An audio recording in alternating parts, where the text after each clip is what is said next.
بسم الله الرحمن الرحيم.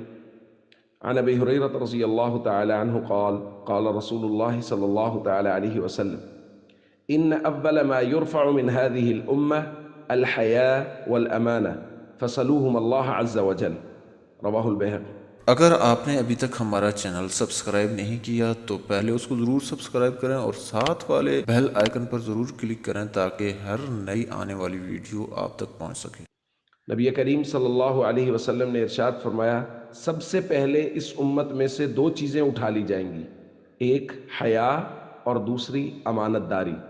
حضور نے فرمایا اللہ سے یہ دونوں چیزیں مانگو، یعنی اللہ سے مانگو کہ اللہ ہمیں اور ہماری اولادوں کو حیادار بنا اور ہمیں اور ہماری اولادوں کو امانت دار بنا۔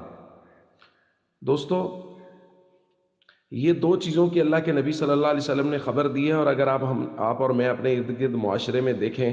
تو ہمیں نظر آئے گا کہ حیا اور امانت آہستہ آہستہ اٹھتا چلا جا رہا ہے، اور خاص طور پہ ان کے اسباب پہ غور کرنا چاہیے کہ اس کا سبب کیا ہے۔ میں سمجھتا ہوں ہمارے معاشرے میں حیا کے اٹھنے کا سب سے بڑا سبب وہ ہمارے یہاں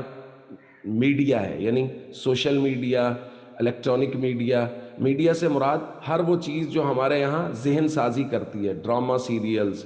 اور اسی طرح فلمیں یا اس طرح کی بہت ساری چیزیں۔ ہمارے یہاں چونکہ گھروں میں ایک مستقل جگہ بنا لی ہے ٹی وی نے، اس میں پھر کیبل نیٹ ورک، اور دوسرا بچے اپنی مرضی سے چینلز بدلتے ہیں، اپنی مرضی سے جو دل میں آئے وہ دیکھتے ہیں، پھر وہ اپنے ہیروز خود بناتے ہیں کہ میں نے اس کے جیسا بننا ہے، اور جس کے جیسا وہ بننے کی کوشش کر رہے ہوتے ہیں وہ پرلے درجے کے بے حیا لوگ ہوتے ہیں۔ اس لیے ہمیں چاہیے کہ ہم اپنے بچوں کو سمجھائیں اور اپنے بچوں کو اس ماحول سے دور رکھیں، اور کوشش کریں کہ ہمارے بچے وہ اسلامی تربیت میں، اسلامی ماحول میں پروان چڑھیں تاکہ ان کے اندر حیا غالب رہے۔ دوسری ہے امانت۔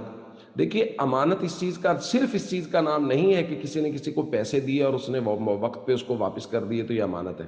امانت کا مفہوم بہت بڑا ہے، اور مختصر یہ ہے کہ کسی کے ذمے کوئی بھی کام، وہ سرکاری یا غیر سرکاری، کوئی ملازمت کر رہا ہے یا کچھ اور جگہ مزدوری کر رہا ہے، تو اگر وہ جتنا وقت دے رہا ہے وہاں اتنے ہی پیسے لے رہا ہے تو ٹھیک ہے، لیکن اگر وہ پیسے لے رہا ہے 8 گھنٹے کے اور مزدوری کر رہا ہے 6 گھنٹے، 2 گھنٹے ڈنڈی مار رہا ہے، تو وہ 2 گھنٹوں میں خیانت کر رہا ہے، اس کے پیسوں کی خیانت کر رہا ہے۔ تو ہمیں چاہیے ہم کوشش کریں کہ ہمارا معاشرہ حیادار بھی ہو اور امانت دار بھی، اور حیا اور امانت کے اٹھنے کے جو اسباب ہیں ان میں خاص طور پہ ہماری ذہن سازی ہے جو میڈیا کے ذریعے سے کی جا رہی ہے، ہم اس کا صحیح استعمال کریں اور اپنے بچوں کو اس کے غلط استعمال سے روکیں۔